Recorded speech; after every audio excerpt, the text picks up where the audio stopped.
Goeiemôre. Ek hoop dit gaan met jou goed op hierdie Dinsdagmôre.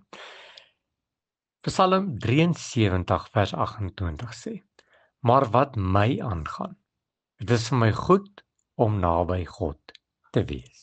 Dit is vir my goed om naby aan God te wees. Nou, Denike, ons oudste dogter, het nogal 'n probleem om alleen te wees. Wanneer ons vinnig iewers te heen wil ry, dan wil sy altyd saamgaan en ja, sy wil nie alleen by die huis bly nie. Sy wil ook nie alleen wees nie, want dit is nie vir haar lekker nie. En dit laat my nogal dink aan Psalm 73 vers 28. Wat my aangaan, is dit vir my goed om naby God te wees. Nou daar's baie mense wat ook net soos Denike nie alleen kan wees nie, wat nie alleen wil wees nie. Wanneer hulle by die werk is, soek hulle altyd iemand om hulle. En wanneer hulle op vakansie gaan, dan nooi hulle altyd iemand saam. En wanneer hulle besig is om te ontspan, dan soek hulle mense om hulle.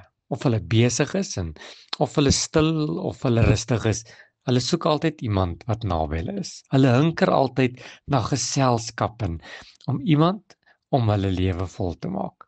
In sommige gevalle is hierdie hinkering die gevolg van bangheid, omdat ons bang is vir iets, of partykeer is net eenvoudig eensaam, of partykeer het ons 'n skuldgevoel oor iets wat ons gedoen het, of 'n vrees. Maar maak nie saak wat jou rede is hoekom jy nie alleen wil wees nie. Om alleen te wees is nie lekker nie.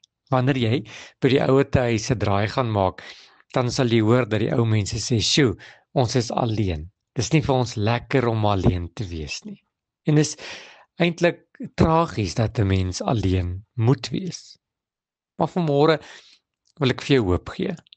Vanmôre wil ek vir jou vertroosting gee dat jy in alles waardeur jy gaan in die lewe nie alleen hoef te wees nie. En of jy bang is om alleen te wees en of dit net nie vir jou lekker nie is nie, of miskien het jy een of ander rede hoekom jy nie alleen wil wees nie. Vanmôre kan jy by die Here gaan skuil, want om naby God te wees is tog die beste plek waar ek en jy kan wees.